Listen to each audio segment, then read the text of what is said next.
할머니 도망가요. 빨리요. 7살 소녀가 이불 속에서 온몸을 떨며 속삭였어요. 지금 도망 안 가면 할머니가 없어질 거래요. 저는 그제서야 이 집에서 벌어지고 있는 끔찍한 진실을 마주하게 되었습니다. 하지만 그들은 몰랐습니다. 7살 아이의 작은 용기가 모든 걸 바꿀 거라는 것을. 오늘의 사연, 지금 시작합니다. 안녕하세요. 저는 70세 된 박술래라고 해요. 평생 가족만 바라보며 개미처럼 성실하게 살아왔는데 제 인생의 황혼역계 가장 믿었던 사람에게 뒤통수 맞는 일도 생기네요. 정말 믿을 놈 하나 없네. 라는 말이 딱 들어맞는 듯한 제 기막힌 사연 한번 들어봐 주시겠어요? 그날은 아들 태훈의 집에 늦게까지 머문 날이었습니다. 7살짜리 소녀 지민이가 할미랑 자고 싶다고 어찌나 조리던지요. 지민이가 제 팔에 매달리듯 잡아 끌며 말했습니다. 할머니, 오늘 꼭 저 재워주고 가야 돼요. 네, 저는 그런 지민이가 그저 사랑스러워 꼭 안아주며 대답했어요. 오냐, 우리 강아지 할미가 오늘 우리 지민이 옆에서 코 재워줄게. 아이 방으로 들어가 포근한 이불 속에 나란히 누웠습니다. 제가 늘 불러주던 자장가를 부르기 시작했죠. 자장자장 우리 아기 예쁜 아기 지민이 곤히 자거라. 제 토닥거림에 금세 새근새근 잠이 드는가 싶던 지민이가 갑자기 눈을 번쩍 떴습니다. 아이가 제 품으로 바삭하고 들더니 작은 입술을 제 귓가에 가졌다 댔어요. 제 조그만 몸이 가늘게 떨리고 있었습니다. 지민이가 잔뜩 잠긴 목소리로 저를 불렀습니다. 할머니, 저는 지민이의 등을 쓸어주며 나지막이 물었습니다. 왜 그러니? 우리 지민이 무서운 꿈꽃서. 그 순간 제 귀에 바퀴 나이의 속삭임에 저는 숨을 멈췄습니다. 할머니 도망가요. 빨리. 저는 가슴이 콩 내려앉는 것 같았어요. 도망가다니, 그게 다 무슨 소리야. 지민아, 제가 놀라 대못자 아이가 금방이라도 울음을 터뜨릴 듯한 얼굴로 저를 올려다 봤습니다. 지민이의 손이 제 옷깃을 잡고 사실 아무처럼 떨리고 있었어요. 이러다 할머니 큰일 나요. 여기서 빨리 도망가야 해요. 어서요. 그때였습니다. 거실에서 아들 태호와 며느리 현주의 목소리가 들려오자 지민이가 즐겁하며 제 입에 작은 손가락을 가졌다 댔습니다. 추위하는 신용과 함께 아이는 순식간에 입을 머리 끝까지 뒤집어텄어요. 심장이 걷잡을 수 없이 뛰기 시작했습니다. 대체 이 집에서 무슨 일이 벌어지고 있는 걸까요? 잠시 후 복도를 울리는 발소리가 점점 아이의 방문 앞으로 다가왔습니다. 저도 모르게 마른 침을 꿀꺽 삼켰죠. 발칵 소리와 함께 문이 살짝 열리더니 며느리 이현주가 고개를 들이밀었습니다. 모든 속에서도 그 선을 한 눈빛이 느껴지는 듯 했습니다. 현주가 아무런 감정 없는 목소리로 물었습니다. 어머님, 지민이 잠들었나요? 저는 차마 입이 떨어지지 않아 그저 고개만 끄겠습니다. 현주가 싸늘한 표정으로 툭 던지듯 말했습니다. 그럼 이제 그만 들어가세요. 늦었으니까 택시 타고 가시고요. 현주가 무표정한 얼굴로 말했습니다. 평소보다 훨씬 차가운 느낌이었어요. 저는 지민이에게 뽀뽀를 해주고 급하게 일어났습니다. 지민이의 말이 머릿속에서 맴돌았거든요. 지금 당장 도망가라는 그 절박한 목소리 말이에요. 현관에서 신발을 씻는데 손이 계속 떨렸습니다. 가방을 챙기는 것도 잊을 뻔했어요. 무엇을 그렇게 무서워해야 하는지 모르겠지만 지민이의 경고를 무시할 수 없었습니다. 어머님, 택시 불러드릴까요? 현주가 뒤에서 말했어요. 아니야, 내가 잡을게. 저는 서둘러 대답하고 현관문을 열었습니다. 밖으로 나오자마자 택시를 잡으려고 손을 흔들었어요. 마침 지나가던 택시가 서더라고요. 저는 뒤도 안 보고 택시에 올랐었습니다. 집으로 돌아가는 택시 안에서도 계속 생각했습니다. 지민이의 떨리는 목소리와 눈물 글썽한 얼굴이 잊혀지지 않았어요. 평소와 다른 현주의 차가운 표정도 신경 쓰였습니다. 지민이가 왜 그런 말을 했을까요? 도대체 무슨 일이 일어나고 있는 걸까요? 그날 밤 저는 잠을 이룰지 못했습니다. 저는 날이 밝자마자 다시 조심스럽게 아들 네 집으로 향했습니다. 지민이 녀석 유치원 가기 전에 따뜻한 밥이라도 한술 먹여 보내야 하니까요. 익숙하게 열쇠로 문을 열고 안으로 틀었죠. 제가 현관에서 신발을 벗으며 말했습니다. 얘들아, 나왔다. 그런데 대답이 없었습니다. 거실 분위기가 어딘가 이상했어요. 마치 참철 끼워진 듯 무거운 침묵이 집안을 가득 채우고 있었습니다. 평소 같으면 제가 해주는 밥을 먹었을 텐데 그날따라 이미 밥상이 차려져 있었어요. 며느리 이현주는 무표정한 얼굴로 기계처럼 숟가락질만 하고 있었죠. 아들 태어나서는 고개를 푹 숙인 채 휴대폰만 들여다보고 있고 식구들이 다 모여 있는데도 숟가락 부딪히는 소리 말고는 아무 소리도 들리지 않았습니다. 제가 밝은 목소리를 냈어요. 우리 지민이 할미 왔다. 어서 이리 와. 지민이가 저를 보더니 금세 울상이 되어 다시 고개를 푹 숙였습니다. 어젯밤 제게 도망가라며 속삭이던 그 겁에 질린 얼굴이 떠올라 가슴이 철렁 내려앉았죠. 현주가 입을 열었습니다. 어머니 만지세요. 얼굴은 저를 보고 있는데 눈동자는 턱 비어 있는 것 같았어요. 저는 지민이 옆자리에 조심스럽게 앉았습니다. 김이 모락모락 나는 밥과 국이 앞에 놓여 있었지만 밥이 입으로 넘어가질 않았어요. 제가 지민이 밥그릇 위로 계란말이를 하나 올려주며 말했어요. 우리 강아지 이거 먹고 힘내서 유치원 가야지. 그때 현주가 날카로운 목소리로 지민이를 다그쳤습니다. 김지민 빨리 밥 안 먹어. 유치원 늦는다고 평소에 다정한 엄마라고는 상상할 수 없는 칼날 같은 목소리였어요. 지민이는 어깨를 옴츠리며 숟가락을 들었습니다. 저는 보다 못해 아들에게 말을 걸었습니다. 태호야, 너도 아침 거르지 말고 밥 먹어. 얼굴이 그게 뭐니? 태호는 휴대폰에서 눈도 떼지 않은 채 퉁명스럽게 대답했습니다. 시간 없어요. 그리고는 신문을 펼쳐들었어요. 주식 기사를 읽는 척했지만 집중하지 못하는 것 같았습니다. 신문을 들고 있는 손이 미세하게 떨리고 있었거든요. 같은 면을 계속 들여다보기만 했어요. 제가 보다 못해 자리에서 일어나며 말했어. 밥맛도 없는데 내가 설거지라도 제 말이 채 끝나기도 전에 현주가 말을 잘랐습니다. 됐어요. 어머님은 그냥 앉아 계세요. 평소 같으면 어머님 감사의 횟수 현주인데 오늘은 제 손길 하나 닿는 게 싫다는 듯이 단칼을 거절했습니다. 그때 태호가 신문을 거칠게 접으며 일어섰습니다. 저 출근합니다. 가방을 뜬 태호는 저와 눈도 마주치지 않고 그대로 현관으로 향했어요. 현관문이 닫히는 소리가 제 심장을 때리는 것 같았습니다. 현주가 지민이를 일으키며 말했습니다. 지민아, 너도 가방 챙겨. 빨리 자리에서 일어난 지민이가 저를 돌아봤습니다. 그 작은 눈망울에 할머니 어떻게 해요? 하는 불안함이 가득했어요. 저는 미소를 지으며 지민이의 머리를 쓰다듬어 주었습니다. 지민이가 작은 목소리로 인사했습니다. 수민이가 작은 목소리로 인사했습니다. 수민이가 작은 목소리로 인사했습니다. 현주도 제게 눈길을 한번 주지 않고 지민이의 등을 더미며 말했습니다. 어머님 가실 때 문 꼭 잠그고 가세요. 두 사람이 나가고 텅 빈 집에는 저 혼자만 덩그러니 남았습니다.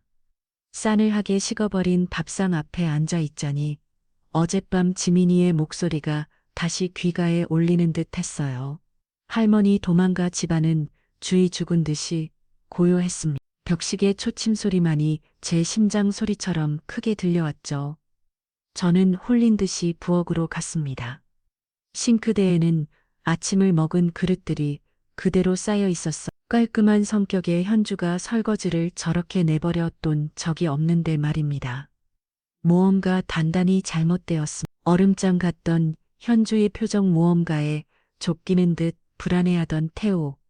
그리고 겁에 질려 있던 지민이까지 이 가족에게 도대체 무슨 일이 벌어지고 있는 걸까요? 그대였습니다. 제 손에 들린 휴대폰이 짧게 울렸어요. 현주에게서 온 문자였습니다. 어머님, 아직 안 가셨어요? 문 잠그고 나오세요. 제가 답장을 보내기도 전에 곧바로 문자가 하나 더 도착했습니다. 빨리 좀 나가주세요. 면을 위해 문자라고는 믿을 수 없는 저를 재촉하고 내주치려는 말이었어요. 저는 떨리는 손으로 가방을 챙겨 현관으로 향했습니다. 문을 잠그고 돌아서는 순간 무언가 심상치 않은 일이 벌어지고 있다는 확신이 들었어요. 오후가 되자 지민이가 유치원에서 돌아왔습니다. 유치원 버스에서 내리던 지민이가 저를 발견하자마자 가방을 내동댕이 치고 달려왔습니다. 할머니, 제품에 안기는 아이는 아침과는 달리 햇살처럼 밝은 얼굴이었습니다. 집으로 돌아와 지민이의 등을 토닥이며 물었습니다. 우리 지민이 유치원에서 재미있게 놀았어? 네, 할머니. 오늘은 저랑 그림 그리고 놀아요. 지민이는 대답 대신 제 손을 잡아 끌고 자기 방으로 향했습니다. 저는 아이의 작은 책상 옆에 자리를 잡고 앉았습니다. 지민이는 스케치북을 펼치더니 익숙하게 집 한 채를 그리기 시작했어요. 네모난 집의 삼각형 지붕, 그리고 창문들을 그렸어요. 그런데 이상했습니다. 창문마다 빨간 색연필로 동그라미를 그려내더라고요. 제가 숨을 죽이며 물었습니다. 지민아, 그 빨간 동그라미는 뭐야? 도장이야. 아이는 고개도 들지 않고 대답했습니다. 도장, 무슨 도장? 제가 대모자 아이의 입에서 나온 대답은 제 세상이 무너지는 소리였습니다. 지민이가 작은 목소리로 말했습니다. 매일 엄마를 그랬어요. 할머니 집에 이 도장 찍으면 없어진다고. 제 가슴이 덜컥 내려앉았어요. 할머니 집에 도장을 찍는다며 그게 무슨 의미일까요? 제가 떨리는 손을 감추며 물었습니다. 지민아, 아빠가 언제 그런 말을 했어? 어제 밤에요. 엄마랑 아빠가 엄청 큰 소리로 얘기했어요. 지민이가 빨간 동그라미를 색칠하며 말했습니다. 큰 소리로 싸웠다는 말이니? 네, 너무 무서웠어요. 르스 침대에 숨어서 들었어요. 아이의 목소리가 팔을 떨렸습니다. 저는 애써 침착하며 물었습니다. 혹시 뭐라고 했는지 기억나는 말 없어? 지민이가 색연필을 멈추고 저를 똑바로 찾아봤습니다. 할머니 집 팔자고 했어. 순간 제 귀가 먹먹해지고 눈앞이 하얘졌습니다. 내 아들 태호가 내 집을 나 몰래 팔아치우려고 한다고요. 제가 얼어붙은 채에 되물었습니다. 할머니 집을 판다고? 네, 아빠가 할머니 집에 도장 찍으면 돈을 아주 많이 받을 수 있대요. 지민이는 슬픈 눈을 하고 고개를 끄덕였습니다. 그때 아이가 덧붙인 말은 제 가슴에 더 큰 비수를 꽂았습니다. 그런데 엄마가 화나 있었어요. 빨리라고 했어. 세상에 현주까지. 저는 더 이상 아무 말도 할 수가 없었습니다. 할머니 무서워요. 우리 도망가면 안 돼요? 지민이가 갑자기 그림 그리는 손을 멈추고 저를 올려다 봤습니다. 아이의 눈에 눈물이 고여 있었어요. 괜찮아, 지민아, 할머니가 지켜줄게. 제가 지민이를 안아주며 말했어요. 저는 아이가 그림을 조심스럽게 정리했습니다. 지민아, 이 그림들 할머니가 가져가도 될까? 네, 할머니가 꼭 갖고 있어요. 아이는 그림을 제 손에 쥐어주었습니다. 그때 현관에서 도어락 누르는 소리가 들렸습니다.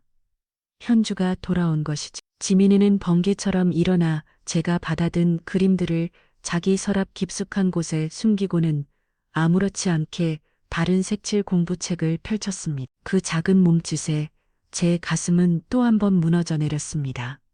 어머님, 저녁 드시고 가세요. 네. 잠시 후 방으로 들어온 현주저 저를 한 번 쓱 쳐다보고는 아무 일 없다는 듯이 말했습니다. 저녁상에 마주 앉은 태호 역시 제 눈을 피하기만 했습니다. 저는 바바이 모래알처럼 씹혀 도저히 음식을 삼킬 수가 없었습니다. 지민이를 바라보니 아이도 조용히 밥만 먹고 있었어요. 어른들의 표정을 살피는 것 같았습니다. 그날 밤 집으로 돌아와 지민이가 그려준 그림들을 펼쳐보았습니다. 7살 차이 아이의 비뚤비뚤한 그림. 그것은 제 아들과 며느리가 제게 보낸 사망선고나 다른 없었습니다. 그날 밤 저는 잠들지 못했습니다. 아니, 잠들 수가 없었습니다. 지민이의 울음 섞인 목소리가 도망가자던 그 절박한 외침이 귀가에 생생했으니까요. 이대로 넋놓고 내 집을 내 인생을 통째로 빼앗길 수는 없습니다. 어떻게든 이 모든 진실을 제 눈으로 확인해야겠다고 굳게 마음 먹었어요. 다음 날 아침 저는 집안을 미친 듯이 쓰고 닦았습니다. 지민이가 그려준 그 끔찍한 그림들을 머릿속에서 지워내려고 발버둥을 쳤던 거죠. 거실 소파를 벽끝까지 밀어내고 그 밑에 묵은 먼지까지 박박 문질러 닦아냈습니다. 제 속이 타들어가는 것만큼이나 바닥에서 광이 나는 것 같았어요. 바로 그때였습니다. 딩동 딩동 정적을 깨고 현관 초인종이 날카롭게 울렸습니다. 이 시간에 올 사람이 없는데 누구를까 싶어 인터폰 화면을 켰습니다. 화면에는 생전 처음 보는 잘못 남자가 서 있었습니다. 맑은 하계 정장을 차려입은 손에는 두툼한 서류 가방이 들려 있었죠. 제가 인터폰에 대고 물었습니다. 누구세요? 안녕하십니까?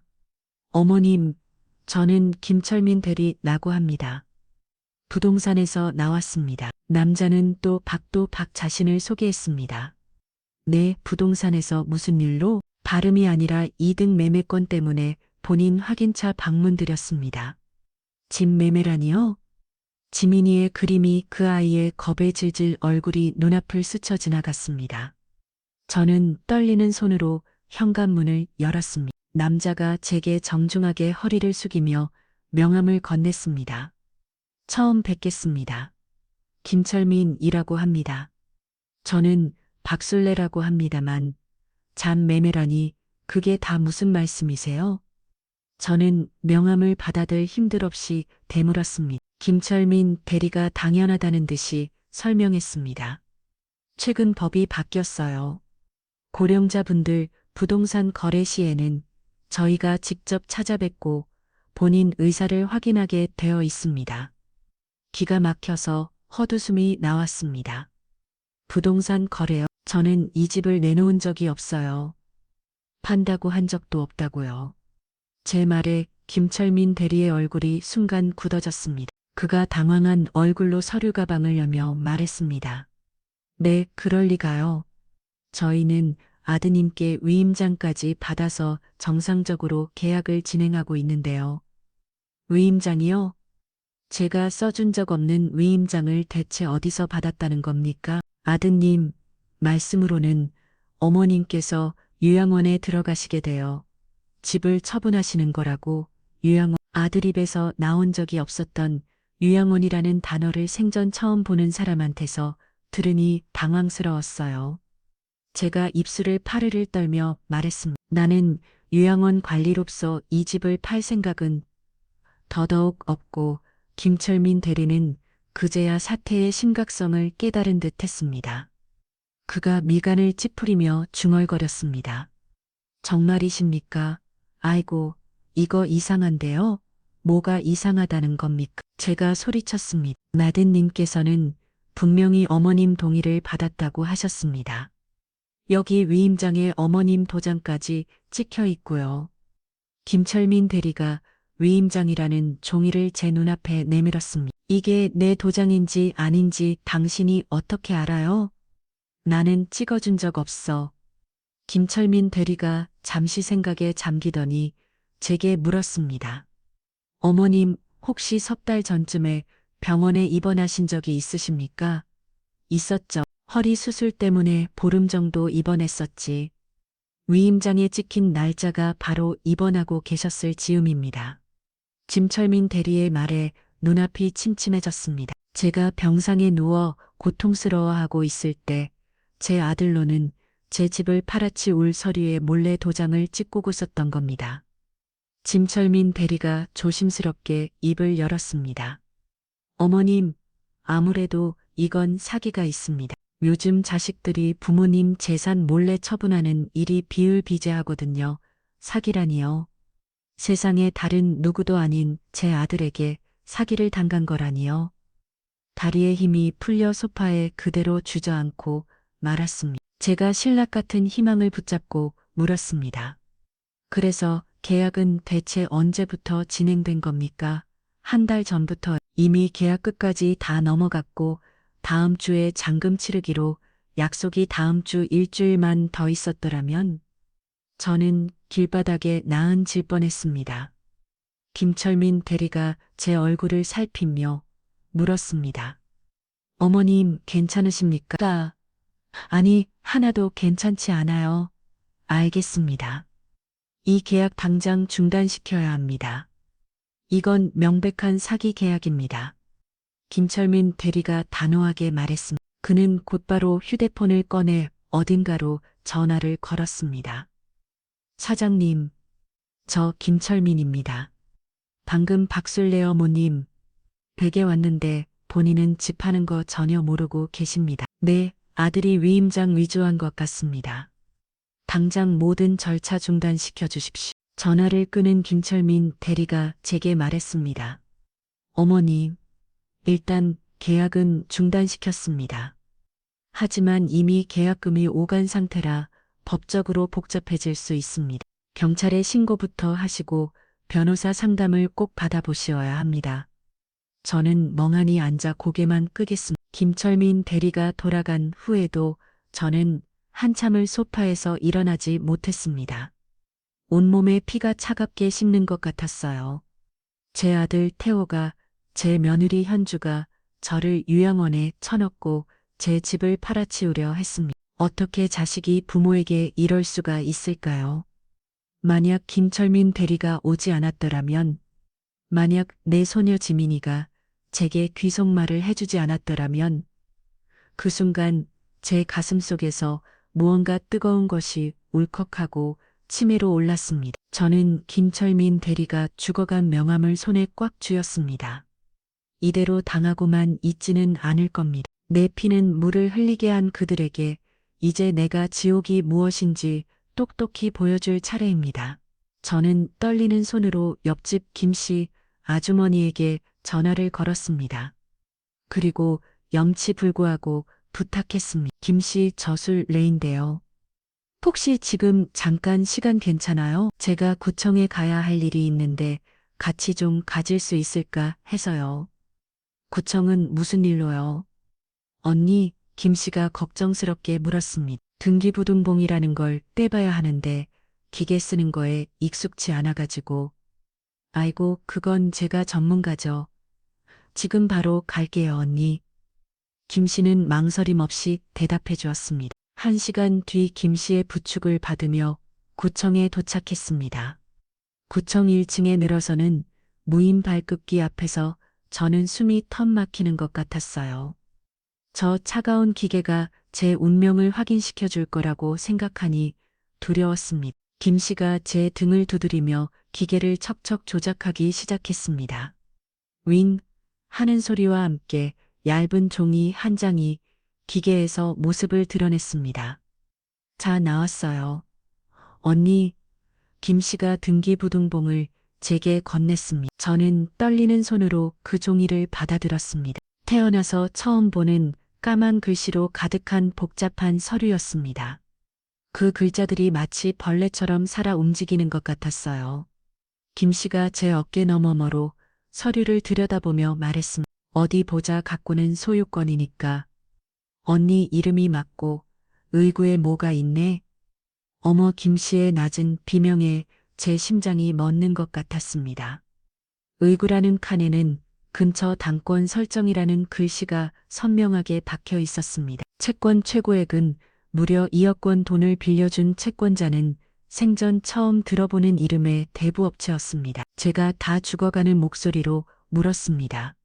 김 씨, 이게 다 무슨 소리야? 김 씨가 기가 막힌다는 얼굴로 설명해 주었습니다. 창의 언니 집을 담보로 2억이나 대출을 받았다는 뜻이잖아. 언니 돈 빌린 적 있어? 없어.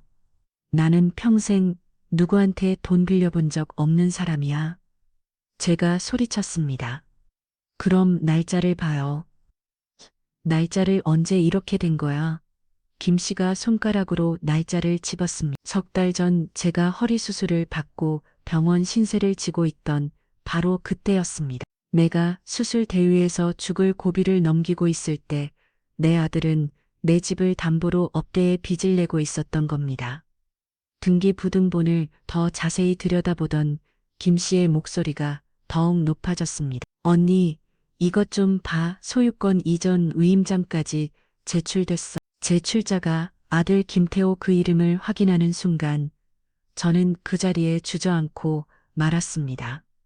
다리에 힘이 완전히 풀려버렸어요. 김 씨가 저를 부축하며 소리쳤습니다. 언니 정신 차려요. 언니 김 씨, 나 어떡하면 좋아. 저는 아이처럼 울음을 터뜨리고 말았습니다. 김 씨는 저를 벤치에 앉히고는 편의점에서 찬물을 사다 주었습니다. 물을 마시고 겨우 정신을 차리자 김 씨가 분노에 찬 목소리로 말했습니다. 언니, 이건 명백한 사문서 위조예요. 당장 경찰서에 가야 해요. 하지만 태호는 내 아들이야. 내 하나밖에 없는 아들인데 제가 망설이자 김 씨가 벌어 화를 냈습니다. 아들이면 부모 뒤통수에 칼을 꽂아도 되는 거예요. 정신 차려요. 언니 이러다 길바닥에 나환게 생겼다고 김 씨의 호통에 정신이 번쩍 들었어. 저는 눈물을 닦고 등기부 등본을 가방 깊숙이 넣었어요. 이제 흔들리지 않을 겁니다. 제 손에는 아들의 배신을 증명할 선을 하고도 확실한 증거가 들려 있으니까요. 집으로 돌아오는 내내 저는 아무 말도 하지 않습니다. 2억의 빚 위조된 위임장 그리고 진행 중인 매매계 머릿속에서 태호의 얼굴과 현주의 얼굴이 번갈아 떠올랐습니다. 그날 밤 저는 지민이가 그려준 그림들과 등기부 등본을 나란히 펼쳐 7살 소녀의 서툰 경고와 차가운 법률 용어로 가득한 서류는 똑같은 이야기를 하고 있었습니다. 이제 더 이상 망설일 시간이 없었어요. 내일 아침이 밝으면 저는 이 지옥 같은 싸움을 시작할 겁니다. 내일 아침과 내 남은 인생을 지키기 위해서 저는 이제 악착같이 버텨내야만 다음 날 오후 전엔에서 태어난 척하며 다시 아들 내 집으로 향했어요. 현관 문을 열고 들어서는 지민이는 저를 놓자마자 제 품에 와라 안겼습니다. 할머니 아이고, 우리 강아지 유치원 잘 다녀왔어. 저는 아이의 등을 쓸어주며 물었습니다. 네, 할머니 오늘 할머니한테만 보여줄 거 있어요. 지민이가 눈을 반짝이며 제 손을 잡아 끌었습니다. 뭔데 그래, 쉿 비밀이에요. 말리 따라와. 지민이는 제 손을 끌고 자기 방으로 쏙 들어가다니 방문까지 꼭 닫았습니다. 아이의 방 침대 위에는 분홍색 토끼 인형이 덩그러니 놓여 있었습니다. 지민이가 평소에도 잠잘 때 꼭 껴안고 자던 인형이었죠. 지민이가 그 토끼 인형을 제게 불쑥 내밀 속삭였습니다. 할머니, 이거 봐요. 이 토끼는 특별해요. 어머, 그러니 뭐가 그렇게 특별할까? 제가 웃으며 못자 아이는 인형의 뱃을 조물거리다니 작은 단추 하나를 찾아냈습니다. 할머니, 이거 한번 눌러봐요. 제가 아이의 손에 이끌려 무심코 그 작은 단추를 누르는 순간 저는 제 인생에서 가장 끔찍한 목소리들을 듣게 되었습니다. 바로 제 며느리 현주의 날카로운 목소리였어요. 그놈의 빚쟁이들 오늘 또 전화와서 재촉하고 난리란 말이야. 당신 어머니 집 언제 처리할 거야? 제 심장이 쿵하고 바닥으로 떨어졌습니다. 곧이어 들려오는 아들 태호의 나약한 목소리는 제 가슴의 모습을 박았습니다. 말았어. 알았다고. 어머니가 눈치채시면 모든 게 끝장이니까 조용히 처리해야 돼. 요양원 얘기는 언제 꺼낼 거냐고. 이 집 팔아치우고 그 늙은이 요양원에 보내버리면 다 끝나는 거 아니야. 저는 제 귀를 의심했습니다. 그 늙은이라니요. 저를 두고 하는 말이었습니다. 다리에 힘이 풀려 그대로 지민이의 침대 마트에 주저앉고 말았습니다. 집부터 팔고 생각하자고 몇 번을 말해 녹음된 소리 안에서 태호는 어딘가에 밖을 파괴 전화를 걸고 있었습니다. 네, 사장님 본인 서명만 받으면 됩니다. 조금만 더 시간을 주십시오. 네, 그럼요. 확실합니다. 세상에 제 피가 거꾸로 솟는 것 같았습니다. 제가 떨리는 목소리로 겨우 물었습니다. 지민아, 이게 다 뭐야? 며칠 전에요. 밤에 엄마 아빠가 또 막 싸우는데 너무 무서워서요. 아이가 작은 목소리로 대답했습니다. 그래서 이 인형을 켠 거니 내 이 토끼 인형이 목소리를 녹음한대요. 엄마도 처음엔 귀엽다고 사줬는데 이런 게 있는 줄은 몰랐대요. 저는 그 작은 아이를 끌어안았습니다. 이 어린 것이 그 공고 속에서 저를 구하겠다고 이 작은 머리를 쓴 것이었습니다.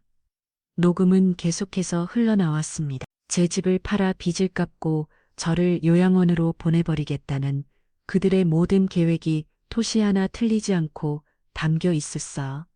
지민이가 제품의 얼굴을 묻으며 말했습니다. 할머니, 나 너무 무서워요. 괜찮아. 우리 지민이 이제 괜찮아. 이 할미가 다 해결할게. 저는 아이를 다독였지만 정작 제 심장은 가히 찢겨나가고 있었습니다. 지민이가 제품에서 고개를 들더니 토끼 인형을 제게 건넸습니다. 할머니, 이거 가져가세요. 지민이가 제일 아끼는 인형인데 괜찮겠어? 네, 할머니가 갖고 있어야 할 것 같아요. 토끼를 건네는 소녀의 눈이 반짝였습니다. 이 아이가 그동안 얼마나 많은 것을 보고 듣고 또 혼자 얼마나 마음이 힘들었을까. 그래, 이 할미가 우리 지민이가 준 이 인형 잘 간직할게. 제가 토끼 인형을 가방에 넣으려는데 지민이가 제 옷소매를 꼭 붙들었습니다. 아이가 금방이라도 울음을 터뜨릴 듯한 얼굴로 물었습니다. 할머니 정말 요양원 안 가는 거죠? 그럼 절대 안 가. 이 할미는 죽을 때까지 우리 지민이 옆에 있을 거야. 저는 아이와 새끼 손가락을 걸고 단단히 약속했습니다. 바로 그때 현관문 열리는 소리가 들렸습니다. 현주가 돌아온 것이었죠. 지민이는 반사적으로 다른 장난감을 집어들고 노는 척 연기를 시작했습니다. 그 모습에 제 가슴은 또 한 번 무너져 내렸습니다. 방으로 들어서 현주가 저를 발견하고는 피곤한 얼굴로 물었습니다. 어머님 언제 오셨어요? 조금 전에 왔다. 저는 아무렇지 않은 척 대답했습니다. 현주의 시선이 제가 꼭 끌어안고 있는 가방에 잠시 머물렀다가 떨어졌습니다. 저는 가방을 더욱 단단히 끌어안았습니다. 이 안에는 이제 그들의 죄를 증명할 모든 것이 담겨 있었습니다. 저녁을 먹는 내내 저는 아무 말도 하지 않았습니다. 그저 내 앞에서 아무것도 모르는 척 밥을 먹고 있는 아들과 며느리의 얼굴을 묵묵히 바라볼 뿐이었습니다. 이제 확실한 증거가 제 손에 들어왔습니다. 이제 남은 것은 이 지옥 같은 복수를 어떻게 시작할 것인가, 그것뿐이었습니다. 그날 밤 저는 토끼 인형을 품에 안고 뜬 눈으로 밤을 새웠습니다. 차가운 등기부 등본 종이와 그 안에 제 아들과 며느리의 끔찍한 목소리를 담고 있는 이 두 가지의 명백한 증거를 손에 쥐고도 저는 몸짝 달싹할 수가 없었어요. 날이 밝자마자 저는 옆집 김 씨에게 전화를 걸었습니다. 제 목소리가 덜덜 떨리고 있었죠. 제가 다급하게 말했습니다. 김씨 나 좀 도와줘요. 어제보다 더 기가 막힌 걸 찾아냈어요. 혹시 법률 구조 공단이라는데 같이 가질 수 있어요? 아이고, 언니 당연히 가드려야죠. 지금 바로 갈게요. 김 씨는 제 목소리만 듣고도 사태의 심각성을 알아차린 듯 했습니다. 오전 10시 김 씨의 부축을 받으며 찾아간 법률구조공단은 저와 비슷한 얼굴을 한 늙고 지친 사람들로 가득했습니다. 자식에게 세상에게 배신당한 얼굴들이었죠. 1시간을 꼬박 기다린 후에야 저희는 상담실이라는 작은 방으로 들어갈 수 있었습니다. 젊은 여자 상담사가 저희를 맞으며 물었습니다. 어머님 어서 오세요. 어떤 도움이 필요하십니까? 저는 차마 입이 떨어지지 않아 우물쭈물했습니다. 결국 제가 아닌 김 씨가 먼저 입을 열었습니다. 이 언니 아들, 내 외가 글쎄 언니 집을 몰래 팔아치우려고 한답니다. 상담사가 놀란 얼굴로 저를 바라봤습니다. 자세히 한번 말씀해 주시겠어요? 어머님, 저는 떨리는 목소리로 지난 며칠간의 일을 모두 털어놓았습니다. 지민이의 귓상말부터 부동산 중개인의 방문, 그리고 등기부 등본까지 마지막으로 저는 가방에서 그 분홍색 토끼 인형을 꺼냈습니다. 상담사의 눈이 동그래졌습니다. 제가 인형의 배에 있는 작은 단추를 눌렀습니다. 상담실 안에는 이내 제 아들과 면을 위해 추악한 목소리가 울려 퍼졌습니다. 녹음이 끝나자 상담사는 굳은 얼굴로 단호하게 말했습니다. 이건 명백한 사문서 위조미 사기입니다, 어머님. 그럼 어떻게 해야 하나요? 제가 더 지근거리며 물었습니다.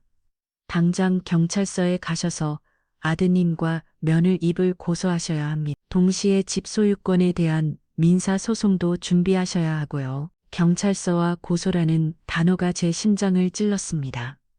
제가 겁에 질려 물었습니다. 경찰에 신고하면 우리 태우는 어떻게 되는 건가요? 수사가 시작되면 두 분 다 피해자 신분으로 조사를 받게 됩니다. 혐의가 인정되면 구속될 수도 있습니다. 구속 그 단어에 제 가슴이 무너져 내렸습니다.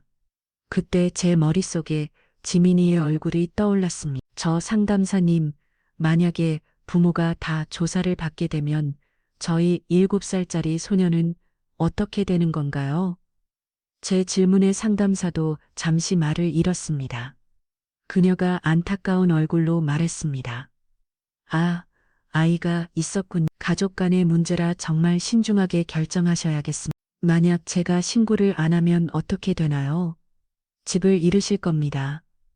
이미 계약금까지 오고 간 상황이라 다음 주면 모든 게 끝날 수도 있습니다.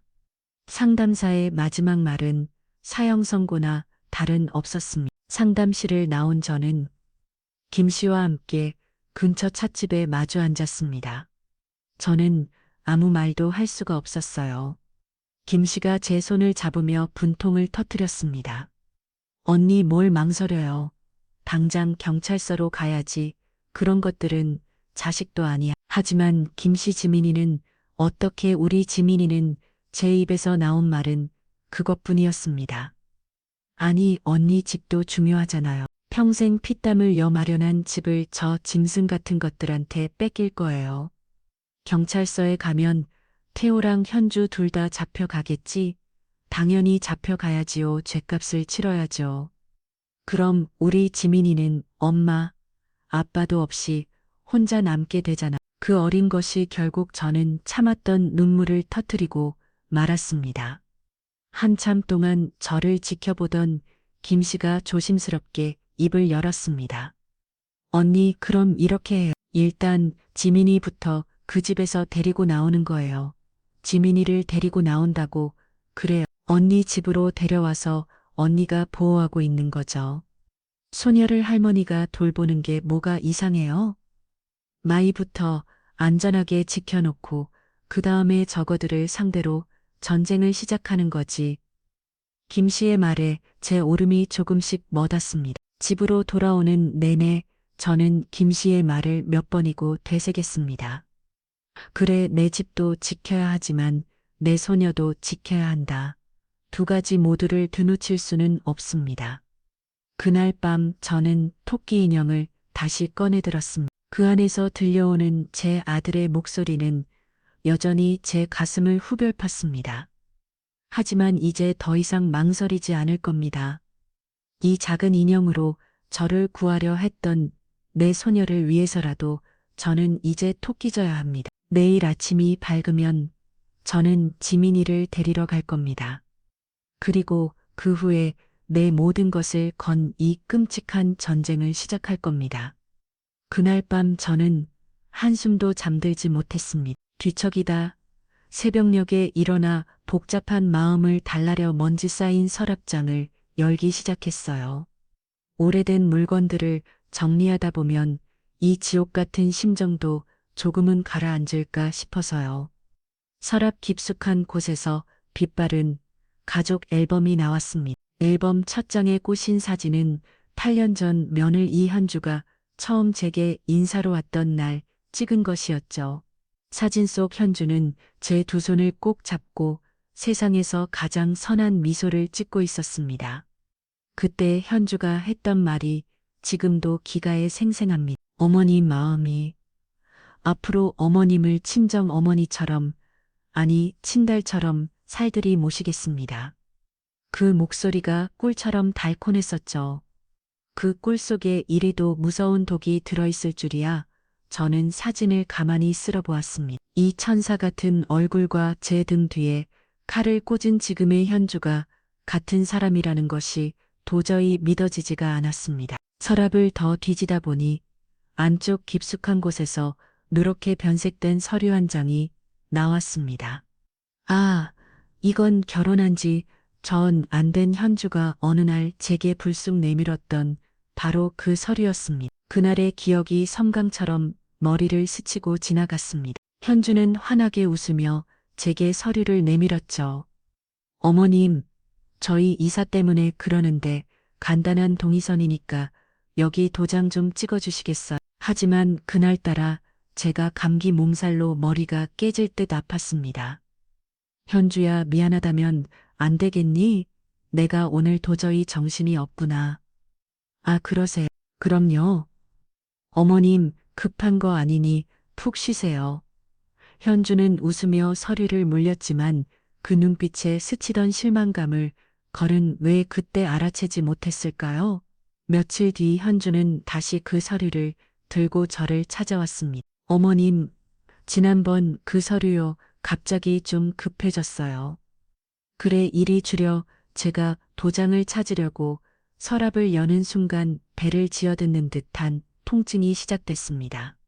저는 그날 밤 응급실에 실려갔고 그대로 한 달 넘게 병원 신세를 져야 했죠. 저는 홀린 듯이 그 낡은 서류를 펼쳐보았습니다. 간단한 이사 동의서라던 그 서류의 제목은 부동산 관리 및 처분 위임장이었습니다. 그때는 눈이 침침하고 정신이 없어 제대로 읽어보지도 못했던 빼곡한 글씨들이 눈에 들어왔습니다. 수임인은 위임인의 부동산 관련 일체의 권한을 위임받는다. 제3자에게 재산 처분 권한을 위임할 수 있다. 온몸에 피가 차갑게 씻었습니다. 이건 제 집을 통째로 넘기겠다는 서류였습니다. 이제야 모든 것이 이해가 됐습니다. 현주는 제가 병원에 입원하기 전 어떻게든 이 서류에 제 도장을 받아내려 했던 겁니다. 다행히 제가 갑자기 쓰러지는 바람에 실패했지만 기억을 더듬어 보니 변화의 시작점이 떠올랐습니다. 그래요. 2년 전이었습니다. 아들 태호의 사업이 기울기 시작한 것이 바로 그때부터였어요. 어머니, 요즘 경기가 너무 안 좋아서 죽겠습니다. 태호는 입버릇처럼 제게 하소연을 늘어놓았죠. 현주도 옆에서 스트레스를 많이 받는 모양이에요. 요즘 부쩍 예민해져서 제 아들은 늘 그렇게 현주를 감쌌습니다. 저는 바보같이 그 말을 고지고 때로 믿었습니다. 먹고 살기 힘드니 며느리가 스트레스를 받는 것이 당연하다고 제가 더 잘해줘야겠다고 생각했죠. 하지만 그게 아니었습니다. 그들의 스트레스는 돈이 없다는 괴로움이 아니라 제 재산을 빨리 가로채지 못하는 조급함이었던 겁니다. 현주의 타도가 차갑게 변하기 시작한 것도 바로 그때부터였습니다. 어려운 살림살이 때문에 변한 것이 아니라 제 집을 노리는 검은 속내를 더 이상 숨기지 못했던 것이죠. 저는 사진들과 낡은 서리를 다시 서랍 깊숙한 곳에 밀어 넣었습니다. 이제 더 이상 과거의 기억에 연연하지 않을 겁니다. 그 다정했던 미소 침달처럼 모시겠다던 그 살가운 약속, 모든 것이 저를 속이기 위한 치밀하는 연극이었습니다. 창밖은 아직도 칠흑 같은 어둠에 잠겨 있었습니다. 8년 전 현주가 처음 이진 문턱을 넘었던 그 찬란한 어우가 이제는 제 기억 속에서 가장 끔찍한 악몽으로 변해버렸습니다. 저는 뜬 눈으로 아침이 오기만을 기다렸습니다. 후회와 슬픔에 잠겨 있을 시간은 이제 끝났습니다. 중요한 것은 과거가 아니라 현재 제가 맞서 싸워야 할 상대는 사진 속의 그 천사 같은 면을 이가 아니라 재는 뒤에 칼을 꽂은 지금의 현주와 태호였습니다. 그날 밤 저는 비로소 결심을 굳혔습니다. 더 이상 내 집 안방에서 눈물만 짜고 있을 수는 없었습니다. 내 손으로 직접 이 지역을 끝내야만 했습니다. 날이 밝자마자 저는 전화기를 들었습니다. 제 손에는 한치의 떨림도 없었죠. 오전 9시 저는 지민이가 다니는 유치원에 전화를 걸었습니다. 제가 최대한 침착하고 정중한 목소리로 말했습니다. 안녕하십니까? 저 김지민 어린이 할머니입니다. 다름이 아니라 저희 아이의 심림 문제로 다희 민교사 선생님과 면회 타임을 좀 하고 싶은데요. 아, 네, 할머니 모론입니다. 언제가 편하시겠어요? 싶다. 선생님이 상냥하게 대답했습니다. 오늘 오후가 좋겠습니다. 아이의 최근 행동 변화에 대해 말씀이 좀 있어서요. 그럼 오후 2시는 어떠실까요? 좋습니다. 그 시간에 찾아뵙겠습니다. 첫 번째 단추가 끼워졌습니다. 전화를 끊자마자 저는 옆집 김 씨에게 연락했습니다. 지금 바로 나 좀 도와줘요. 아파트 관리사무소에 같이 좀 갑시다. 관리사무소는 갑자기 왜요? 지민이 말로는 아들 부부가 맨날 싸운다는데 밤마다 벌어지는 그 소란 그냥 넘어가서는 안 되겠어요. 민원이 들어온 게 있는지 언제 얼마나 들어왔는지 기록이 있다면 받아도 되겠어. 제 목소리에는 서슬퍼런 기운이 담겨 있었습니다. 위라나 다를까 이미 소음으로 인한 민원이 꽤 많이 접수된다네였습니다. 관리소장님이 컴퓨터를 뒤져 서리를 뽑아주었습니다. 지난 한 달간 총 5번의 민원이 접수됐습니다. 대부분 부부싸움과 고성 방가에 대한 내용입니다. 그 종이는 단순한 민원 기록이 아니었습니다. 제 아들과 며느리가 제 소녀를 어떤 환경에서 키우고 있었는지 대한 명백한 증거였죠. 관리사무소를 나오자자자 저는 곧장 동네 휴대폰 가기로 향했습니다. 토끼 인형을 품에 안고서 말입니다. 저는 평소 안면이 있던 사장님에게 인형을 내밀며 부탁했습니다. 사장님, 이 인형 배속에 있는 녹음 파일 좀 USB에 옮겨 담아 주시겠어요? 아니 할머니 인형의 녹음은 또 뭡니까? 사장님이 의아해하면 물었습니다. 제 목숨보다 중요한 증거입니다. 법정에 가져가야 할지도 모르는 물건이에요. 제 말에 사장님의 얼굴이 굳어졌습니다. 아이고, 할머니 알겠습니다. 제가 원본 손상 없이 깔끔하게 복사해 드리겠습니다. 사장님은 20분에 걸쳐 녹음 파일을 USB 2개에 나누어 담아주었습니다. 점심을 먹는 등 많은 등 하고 저는 약속 시간에 맞춰 지민이의 유치원으로 향했습니다. 상담실에 마주 앉은 선생님의 얼굴에는 근심이 가득했습니다. 할머니는 사실은 지민이가 요즘 그리는 그림들이 조금 걱정스럽습니다. 선생님이 지민이가 그린 그림 몇 장을 제 앞에 펼쳐 보였습니다.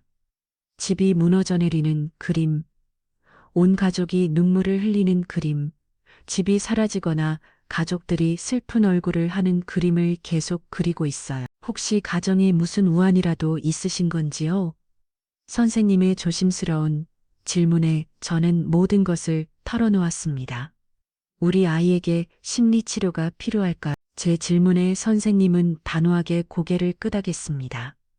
네, 아이가 감당하기 힘든 스트레스를 받고 있는 것이 분명합니다. 미술 치료를 받게 해주세요. 그것으로 충분했습니다. 하루 종일 쓸 틈 없이 움직였습니다. 집으로 돌아온 저는 오늘 제가 손에 넣은 것들을 가지런히 펼쳐놓았습니다. 소음 민원 기록과 이웃 증언서, 아들과 며느리의 목소리가 담긴 USB, 그리고 부동산 거래 중지 확인서까지. 이것들은 이제 저를 지켜줄 갑옷이자 그들을 심판할 칼이 될 겁니다. 더 이상 저는 눈물 흘리던 무력한 늙은이가 아니었습니다. 내일 아침이 밝으면 저는 법률구조공단으로 가 그들의 죄를 정식으로 고발할 겁니다. 이제 이 전쟁의 주도권은 제게 넘어왔습니다.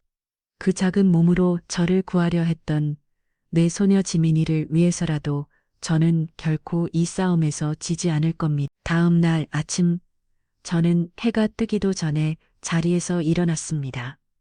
밤새 한숨도 자지 못했지만 조금 더 피곤하지 않았어요. 오히려 저경신이 맑아지고 가슴속에서는 차가운 분노가 불타오르고 있었습니다. 오전 9시 저는 아들 태호에게 전화를 걸었습니다. 신호음이 몇 번 울리고 나서야 잠이 덜 깬 아들의 목소리가 들려왔습니다. 여보세요. 제 목소리는 얼음장처럼 차가웠습니다. 나다 너 현주랑 같이 지금 당장 우리 집으로 건너와. 네 어머니. 이 아침에 갑자기 무슨 토달지 말고 오라면 와. 너희들 목숨줄이 달린 얘기니까 저는 제 말만 남기고 전화를 끊어버렸습니다. 1시간쯤 지났을까요? 현관문에서 도어록 누르는 소리가 들렸습니다. 저는 식탁 의자에 꼿꼿이 앉아 그들을 기다렸습니다. 문을 열고 들어서 나들과 면을 이는 어리둥절한 얼굴이었습니다. 현주가 가식적인 미소를 지으며 말했습니다. 어머님 일은 아침부터 어쩐 일이세요? 저희도 출근 준비해야 하는데 저는 아무 말 없이 턱짓으로 식탁을 가리켰습니다. 식탁 위에 펼쳐진 서류들을 본 두 사람의 얼굴이 순식간에 굳어지기 시작했습니다. 특히 현주의 얼굴은 하얗게 질려갔습니다. 태호가 떨리는 목소리로 물었습니다. 어머니, 이게 뭐예요? 이게 다 뭐냐고? 제가 싸늘하게 웃으며 되물었습니다. 니들이 내 등 뒤에서 벌인 짓거리들이다. 이놈. 저는 가장 먼저 등기부 등본을 집어들어 태호의 얼굴 앞에 내던졌습니다. 내 집에 박힌 이 손벌건 도장은 뭐지? 내가 평생 들어본 적도 없는 대부업체에서 2억이나 대출을 받았더구나. 내가 병상에 누워 사경을 헤맬 때 말이다. 태호는 아무 말도 하지 못하고 입술만 팔을 떨고 있었습니다. 그때 옆에 서 있던 현주가 날카로운 목소리로 소리쳤습니다. 어머님이 뭘 아신다고 그러세요? 다 태호 씨 사업 자금 때문에 그런 거잖아. 사업 자금 기가 막혀서 웃음이 나왔습니다. 그래서 애니 집을 담보로 사채를 쓰고 그걸로도 모자라 집밖에 팔아치우려고 했니? 이 서류는 뭔지 설명 좀 해보려는 현주. 저는 8년 전 현주가 내밀었던 그 낡은 위임장을 현주의 얼굴 앞으로 흔들었습니다. 간단한 이사 동의서라더니 내 집을 통째로 팔아넘기겠다는 위임장이더구나. 네가 이걸 들고 우리 집에 왔던 그날부터 너는 이 모든 걸 계획하고 있었던 게지. 현주의 눈동자가 독사처럼 번뜩였습니다. 그게 뭐 어쨌다고요? 어차피 어머님 혼자 사시는 집, 저희가 좀 못했는 게 그렇게 잘못된 일이에요? 못했어?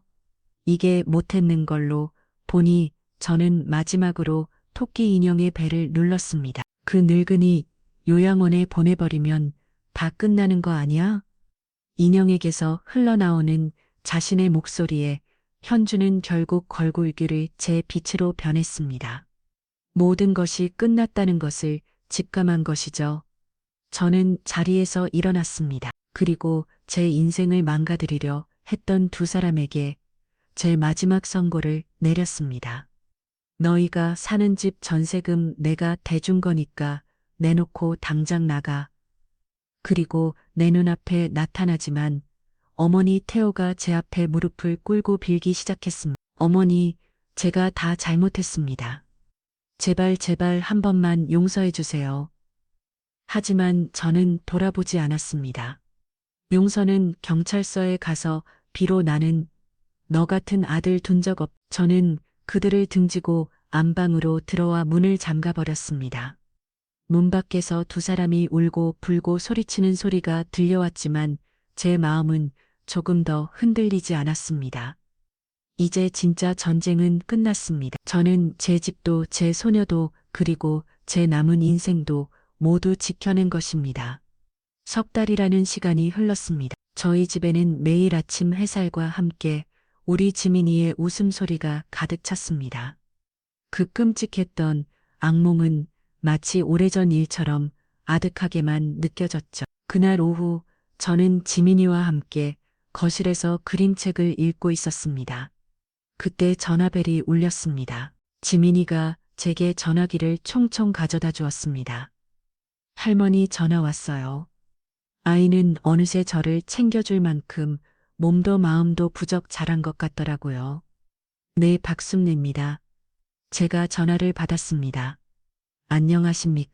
어머님 법원 지정 감정 기간입니다. 위임장 필적 감정 결과가 나와서 연락드렸습니다.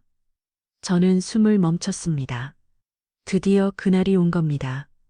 네, 결과가 어떻게 나왔습니까? 제 목소리가 살짝 떨렸습니다. 위임장에 날인된 도장은 어머님 것이 맞으나 서명 필체는 어머님의 것과 완전히 다른 것으로 판명되었습니다. 명백한 위조입니다. 위조 그 한마디에 제 어깨를 지르르던 마지막 돌덩이가 완전히 사라지는 것 같았어요. 제가 벅차오르는 목소리로 물었습니다. 그럼 이제 제 집은 네 어머님 곧 법원 명령으로 근처당 설정은 말소될 것이며 집의 소유권은 완전히 원상복구됩니다. 아이고 정말 감사합니다. 정말 감사합니다. 저는 몇 번이고 감사 인사를 되풀이 했습니다. 전화를 끊자마자 저는 옆에 있던 지민이를 있는 힘껏 끌어안았습니다. 지민아, 우리 지민이 할머니가 우리 집 완벽하게 지켜냈어. 정말요. 할머니 이제 진짜 우리 집이에요? 안전한 거예요? 지민이가 제 품에 안겨 환하게 웃었습니다. 그래, 우리 강아지. 이제 이 세상에서 가장 안전한 우리 집이야. 그날 오후에는 옆집 김 씨가 케이크를 사들고 저희 집을 찾아왔습니다. 이제는 친자매나 다른 없는 사이가 되었죠. 언니 결과 나왔다면서요. 내가 얼마나 속을 졸였는지 몰라. 다 김 씨 덕분이야. 이제 저당 잡힌 것도 다 풀리고 내 집으로 완벽하게 돌아왔어. 제가 활짝 웃으며 말했습니다. 김 씨가 조심스럽게 물었습니다. 그럼 언니 아들이랑 며느리는 어떻게 됐어요? 태호는 사기죄로 징역 2년, 현주는 공범으로 집행유예를 받았다. 저는 덤덤하게 말했습니다. 이제 그들을 생각해도 더 이상 가슴이 아프거나 분노가 치밀지 않았습니다. 그저 그들이 지은 죗값을 받는 것뿐이었죠. 손녀 지민이는 이제 괜찮고요. 그럼 미술 치료도 연례비 받고 있고 이제는 밤에 깨지도 않고 아주 잘 마침 지민이가 방에서 자기가 그린 그림을 들고 나왔습니다. 할머니, 나 그림 그렸어요. 아이가 내민 스케치북에는 저와 지민이가 손을 꼭 잡고 활짝 웃고 있었습니다. 우리 집 창문 너머로는 무기개가 떠 있고 마당에는 예쁜 꽃들이 가득 피어 있었죠. 그림 어디에도 핏빛 깼던 빨간 도장이나 눈물을 니던 슬픈 얼굴은 찾아볼 수 없었습니다. 어느덧 저녁이 되고 지민이가 제게 그 분홍색 토끼 인형을 들고 왔습니다. 한동안 잊고 있던 인형이었죠. 할머니, 이제 이 토끼 인형은 할머니한테 필요 없죠. 지민이가 저를 올려다보며 물었습니다. 왜 그렇게 생각해? 이제 우리 집에 무서운 일은 없잖아요. 할머니가 다 물리쳐줬잖아요. 아이의 말에 가슴이 뭉클했습니다. 맞아. 우리 지민이가 할머니한테 용기를 줘서 할머니가 다 물리칠 수 있었지. 제가 아예 머리를 쓰다듬으며 말아 했습니다. 지민이가 인형의 배에 달린 작은 녹음 단추를 만지작거리며 말했습니다. 할머니 생각해봤는데 우리를 구한 건 바로 이 작은 단추인 것 같아요. 그래, 맞아. 우리 지민이 말이 맞아. 이 작고 용감한 단추가 우리를 구한 거야. 저는 지민이를 꼭 안아주었습니다. 몇 주 후 법원에서 최종 판결문이 도착했습니다. 제 집은 완벽하게 제 것이 되었고 모든 빚과 법적 문제는 깨끗하게 사라졌습니다. 그날 밤 저는 잠든 지민이의 얼굴을 보며 생각했습니다. 석 달 전만 해도 저는 자식에게 버림받고 평생을 바친 집을 빼앗길 뻔한 무력한 늙은이였습니다. 하지만 이제는 아닙니다. 저는 제 권리를 스스로 지켜냈고 무엇보다 사랑하는 내 소녀의 세상을 지켜냈습니다. 제가 지켜냈는 것은 단순히 낡은 집 한 채가 아니었습니다. 그것은 제 남은 인생의 존엄성이었고 사랑하는 소녀와 함께할 평범하고도 소중한 일상이었습니다. 할머니 사랑해요. 잠결에 지민이가 저를 끌어안으며 속삭였습니다. 할머니도 우리 지민이 세상에서 제일 사랑해. 저는 아예 이마에 입을 낮추었습니다. 창밖으로 보이는 밤 안에 달이 오늘따라 유난히 따뜻하고 평화로워 보였습니다. 아들 태호의 선고가 확정되고 일주일이 지났을 때였습니다. 교도소에서 편지 한 통이 날아왔습니다. 태호 녀석이 저를 만나고 싶어 한다는 면회 신청서였죠. 저는 차갑게 찢어버리려다 결국 마지막으로 그 얼굴을 한 번은 봐야겠다는 생각을 했습니다. 이 지긋지긋한 인연의 마지막 매듭을 제 손으로 직접 끊어내야만 했습니다. 교도소로 가는 버스 창밖으로 익숙했던 풍경들이 빠르게 스쳐 지나갔습니다. 가슴 속에서는 분노와 연민, 슬픔과 징후가 뒤섞여 들끓었습니다. 1시간 뒤 저는 차갑고 적막한 교도소 면의 실에 앉아 있었습니다. 잠시 후 투명한 강화유리 너머로 쇠수복을 입은 태호가 모습을 드러냈습니다. 석 달 만에 마주한 제 아들의 모습은 폭삭 늘고 초라하기 그지없었습니다. 녀석은 저를 보자마자 고개를 푹 숙였습니다. 제가 수화기를 들고 먼저 입을 열었습니다. 왜 보자고 했니? 어머니 죄송합니다. 수화기 너머로 아들의 잠기고 갈라진 목소리가 들려왔습니다. 그 말이 듣고 싶어서 여기까지 온 거 아니다. 정말 어쩔 수가 없었습니다. 빚 때문에 눈에 뵈는 게 없었습니다. 태호가 구차한 변명을 늘어놓기 시작했습니다. 그래서 빚이 있으면 병상에 누워있는 애미 집을 팔아치워도 되는 건 이 딸을 지옥 같은 환경에 밀어넣고 애미를 요양원에 천월 국리를 해도 되는 거냐고 제 목소리가 저도 모르게 높아졌습니다. 태호는 아무 대답도 하지 못했습니다. 한참을 끌끌거리며 울던 녀석이 조심스럽게 물었습니다. 지민이는 잘 지내나요? 걱정 안 해도 될 만큼 아주 잘 지내고 있다. 아빠를 미워하겠지요? 미워하는 게 아니다. 무서워하는 거다. 미워하는 것보다 더 끔찍한 형벌이지. 제 말에 태호의 어깨가 더욱 움츠러들었습니다. 녀석이 애원하듯 물었습니다. 어머니, 지민이 딱 한 번만이라도 볼 수 없을까요? 안 된다.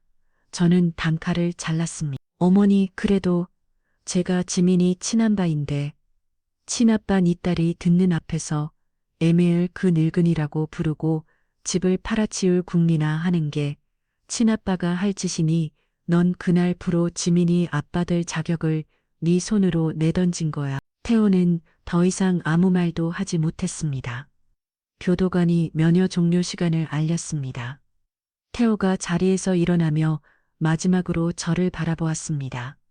어머니 부디 건강하세요. 제가 차갑게 돌아서려는 순간 수화기 너머로 아들의 떨리는 목소리가 들려왔습니다.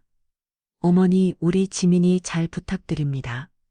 저는 끝내 아무 대답도 하지 않고 며칠을 나왔습니다. 교도소의 무거운 철문을 등지고 밖으로 나오자 눈부신 햇살이 제 얼굴 위로 쏟아졌습니다. 가슴은 여전히 복잡했지만 후회는 없었습니다. 오늘로 제 아들 김태호는 제 인생에서 완전히 지워졌습니다. 집에 도착하 지민이가 현관문 앞에서 저를 기다렸다는 듯 달려나와 제 품에 안겼습니다. 할머니, 아이고, 우리 강아지 할머니 기다렸어? 네, 할머니 빨리 오라고 하나님한테 기도했어요. 저는 아이를 품에 꼭 끌어안았습니다. 제 지옥 같던 과거는 이제 저 교도소 담당 안에 남겨두고 온 것입니다. 제게는 이제 이 아이와 함께 살아갈 따뜻한 미래만이 남아 있었습니다. 그날 저녁 지민이와 함께 저녁밥을 먹으며 제가 물었습니다. 우리 지민이 내일은 할머니랑 뭐 하고 싶어? 놀이터 가서 그네 타고 싶어요. 할머니가 제젤 높이 밀어주세요. 아이가 박수를 치며 환하게 웃었습니다. 그래, 이제 정말 새로운 시작입니다. 저는 더 이상 과거에 얽매이지 않을 겁니다. 내 소녀의 저 웃음을 지키기 위해서 저는 앞으로 더 강해지고 더 행복해져야만 합니다. 여러분, 제 기구한 사연을 끝까지 들어주셔서 정말 고맙습니다. 처음에는 가족에게 배신당한 무력한 할머니였지만 이제는 제 삶을 당당하게 지켜낸 할머니가 됐어요. 무엇보다 지민이라는 소중한 소녀를 지킬 수 있어서 다행입니다. 7살 지민이가 보여준 용기와 지혜가 없었다면 저는 집도 잃고 요양원에 갇혔을지도 몰라요. 그 작은 아이가 어른들의 음모를 알아채고 저에게 알려준 덕분에 모든 걸 지켜낼 수 있었습니다. 나이가 들어도 포기하지 않으면 할 수 있다는 걸 깨달았어요. 누구든 자신의 권리와 존엄성을 지킬 수 있다는 것도요. 지금 지민이와 함께 평범하고 행복한 일상을 보내고 있습니다. 이보다 더 바랄 게 뭐가 있겠어요. 이야기를 끝까지 들어주신 분이 계시다면 잘 들었다고 댓글 하나만 남겨주세요. 감사합니다.